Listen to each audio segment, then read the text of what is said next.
नमस्कार, मैं प्रद्युमन जोशीला अपनी ही पार्टी के एक बड़े सीनियर विधायक की अगर नायब सैनी जो मुख्यमंत्री हैं हरियाणा के उन्होंने मान ली तो पार्टी का अगली बार राज नहीं आने वाला। जी हां, एक विधायक जो तीसरी मर्तबा चुनाव जीत करके विधानसभा में पहुंचा है, पहले बीजेपी में रहा, फिर अलग अलग पार्टियों से होते हुए बीजेपी में फिर वापसी कर ली और उन विधायक महोदय ने एक ऐसी बात कह दी है, अगर उस बात को नायब सैनी साहब ने मान लिया तो चला जाएगा बीजेपी का चौथी बार राज बनाने का सपना, चूर चूर हो जाएंगे मनोहर लाल खट्टर के अरमान। और अगर इस नेताजी के बयानों पर पार्टी ने नहीं लगाई लगाम तो हो जाएगा बड़ा राजनीतिक नुकसान। विधायक महोदय का नाम राम कुमार गौतम, सफीदों के बीजेपी विधायक। आखिर उन्होंने ऐसी क्या डिमांड कर ली है? अगर राम कुमार गौतम की यह डिमांड मान ली नायब सैनी ने तो बीजेपी के उल्टे दिन शुरू हो सकते हैं। इस वीडियो में हम आपको विस्तार से बताएंगे। उससे पहले आप सभी दर्शकों से अनुरोध है कि YouTube पर हमारे चैनल को सब्सक्राइब करें, बेल आइकन घंटी का बटन अवश्य दबाएं, वीडियो को ज्यादा से ज्यादा शेयर करें, वीडियो को हाइप जरूर करें, अपने विचार कमेंट के माध्यम से जरूर रखें। Facebook, Instagram, Twitter, x, threads पर हमें फॉलो और लाइक जरूर करें। जो दर्शक निष्पक्ष, निर्भीक और स्वतंत्र पत्रकारिता में विश्वास रखते हैं वो हमें निरंतर आर्थिक सहयोग जरूर करें। उसके लिए आप हमारे मोबाइल नंबर 94 166 74 472 94 166 74472 पर गूगल पे या फोन पे जरूर करें। अब मैं आपको जो बताने जा रहा हूं, 2 बार नारनौल से विधायक बने और इस मर्तबा सफीदों से बीजेपी की टिकट पर बड़े कांटे के मुकाबले में जीत करके विधानसभा में पहुंचे राम कुमार गौतम ने एक ऐसी डिमांड प्रदेश के मुख्यमंत्री के सामने रख दी है, अगर उसको पूरा कर दिया नायब सैनी ने तो बीजेपी जिस काम के लिए, जिस बात के लिए जानी जाती है उसका उल्टा हो जाएगा। पहले आप ये देखिए कि राम कुमार गौतम ने वो कौन सी डिमांड रखी है, वो कौन सी सलाह प्रदेश की सरकार को और प्रदेश के मुख्यमंत्री को दी है, जिसको अगर मान लिया तो बीजेपी के उल्टे दिन शुरू हो सकते हैं।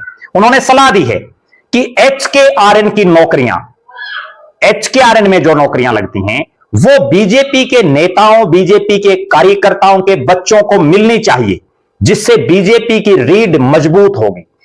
उन्होंने कहा कि बीजेपी कार्यकर्ताओं की पार्टी है, कार्यकर्ता पार्टी की रीढ़ है और ये रीढ़ जो है वो कमजोर नहीं होनी चाहिए।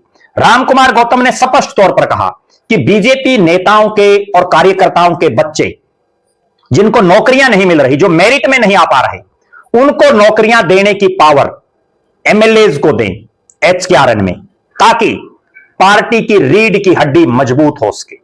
HKRN यानी हरियाणा कौशल रोजगार निगम, जिसमें कॉन्ट्रैक्ट बेस पर सरकार नौकरियां दे रही है। और राम कुमार गौतम की सलाह कह लीजिए, इस मांग कह लीजिए, अगर इसको नायब सिंह सैनी ने मान लिया तो क्या नुकसान होगा वो मैं आपको बताता हूं। कांग्रेस पार्टी जो पिछली 3 योजनाओं से राज में नहीं आ पा रही, उसके पीछे एक बहुत बड़ा कारण जनता में जागरूकता इस बात को लेकर के कि बीजेपी सही ढंग से नौकरियां दे रही है और कांग्रेस में भाई भतीजावाद, परिवारवाद, नेतावाद, MLA-वाद ये चला, ऐसा हर जगह चर्चा है। बीजेपी का 2014 में राज आने से पहले हरियाणा में जिन भी नेताओं का राज रहा, उस समय कार्यकर्ताओं को, नेताओं को, विधायकों को, मंत्रियों को और सांसदों को कहीं ना कहीं मुख्यमंत्री इस भरोसे में जरूर रखते थे कि राज अपना है और आपका ख्याल रखा जाएगा। जो ही मनोहर लाल खट्टर हरियाणा के मुख्यमंत्री बने, उन्होंने एक बहुत बड़ा ऐलान किया, एक पूरी प्री पार्टी चेंज की उन्होंने, और उन्होंने कहा कि मेरिट के आधार पर नौकरियां दी जाएंगी हरियाणा में। इंटरव्यू को खत्म करके पेपर होगा, पेपर में मेरिट बनेगी। C और D ग्रुप में पेपर लिए जाएंगे। और उन्होंने स्पष्ट तौर पर कहा कि चाहे किसी भी स्तर की कोई नौकरी हो, सिफारिश बिल्कुल नहीं मानी जाएगी। और जिसका परिणाम यह रहा कि आम साधारण और गरीब घरों के बच्चे नौकरियां लगे। ऐसे ऐसे घरों में नौकरियां मिली जिनकी पीढ़ियों में कोई नौकरी नहीं थी, जिनके परिवार में आसपास पड़ोसियों में पूरे परिवार में नौकरियां नहीं थी। एक एक घर में दो दो तीन तीन चार चार लोगों को नौकरियां भी मिली, जिन्होंने कभी चंडीगढ़ का दरवाजा तक नहीं देखा था, जिन्होंने कभी चंडीगढ़ देखी तक नहीं थी। और बीजेपी ने बिना खर्ची बिना पर्ची जो मनोहर लाल खट्टर ने एक मॉडल पेश करने का काम किया, उसके खूब गुणगान किए, खूब गीत गाए। प्रदेश ही नहीं दूसरे राज्यों में भी हरियाणा के बिना खर्ची बिना पर्ची के मनोहर मॉडल को अपनाने की बातें चली। हरियाणा में चाहे डी ग्रुप की भर्तियां निकली, सी ग्रुप की भर्तियां निकली, जो बंपर भर्तियां की गई और जिसमें बिना खर्ची बिना पर्ची भर्तियां करने का दावा किया गया। उसके बाद प्रदेश में एक ऐसा माहौल बना कि बीजेपी के नेता, बीजेपी की सरकार बिना भेदभाव के नौकरियां दे रही है। और उसका बहुत बड़ा फायदा भारतीय जनता पार्टी को यह मिला कि वो 2019 में भी जीती। 2024 में नायब सिंह सैनी ने भी उन बातों को भुनाया। पूरे हरियाणा में जो युवा हैं, छात्र हैं, उनके दिमाग में एक चीज बैठ गई कि पढ़ना पड़ेगा, अगर नौकरी लेनी है तो सिफारिश से काम नहीं चलेगा। बहुत इंस्टीट्यूट खुले पिछले 10-11 साल में, खूब युवा पढ़ने में भी लगे। लेकिन रामकुमार गौतम की सलाह, इस मांग के बाद हर तरफ यह चर्चा उठ खड़ी हुई है कि अगर गौतम साहब की यह बात मान ली नायब सिंह सैनी ने, तो वही पुराना हरियाणा एक बार फिर से दिखाई देने लगेगा। 2024 के विधानसभा चुनाव में प्रचंड आंधी के बावजूद कांग्रेस क्यों नहीं आई, उसके पीछे सबसे बड़ा कारण विधानसभा चुनाव की कैंपेनिंग के दौरान, विधानसभा चुनाव से पहले कांग्रेस के कई बड़े नेताओं की तरफ से सार्वजनिक रूप से नौकरियों की बातें चली। और जिसका इफेक्ट यह हुआ कि जो आम लोग हैं, जो साधारण घरों के लोग हैं, उनके दिमाग में एक बात घुस गई। और बीजेपी ने भी उस चीज का खूब प्रचार किया और खूब फायदा उठाया उस बात का कि अगर कांग्रेस आ गई तो सिफारिशों से नौकरी मिलेगी, आम घर के लोगों को नौकरियां नहीं मिलेंगी।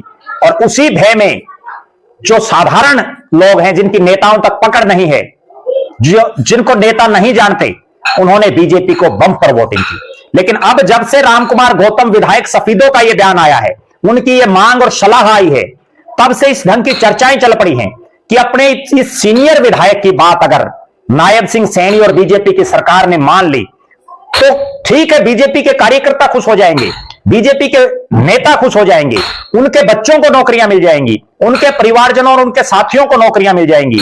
लेकिन सीधा सीधा नुकसान कांग्रेस को जैसे नुकसान हुआ, वही नुकसान आने वाले चुनाव में बीजेपी को भी होगा। ठीक है, 3, साढ़े 3, 4 साल का जो समय बाकी है, इसमें मौज ले लेंगे बीजेपी के नेता, कार्यकर्ता, वर्कर, पदाधिकारी। लेकिन जब चुनाव में जाएंगे तो जो बिना खर्ची बिना पर्ची का नारा बीजेपी ने दिया हुआ है, उसकी हवा निकली हुई मिलेगी। जनता फिर सवाल पूछना शुरू कर देगी कि बाकी पार्टियों में और आप में अंतर क्या है। जब और अपने कार्यकर्ताओं की सुन रहे हैं, आप भी अपने कार्यकर्ताओं की सिफारिश मान रहे हैं। लिहाजा मुख्यमंत्री नायब सिंह सैनी को तुरंत प्रभाव से, जिस ढंग से रामकुमार गौतम पिछले कई दिनों से तरह तरह के बयान दे देते हैं, उन पर लगाम लगाने की जरूरत है।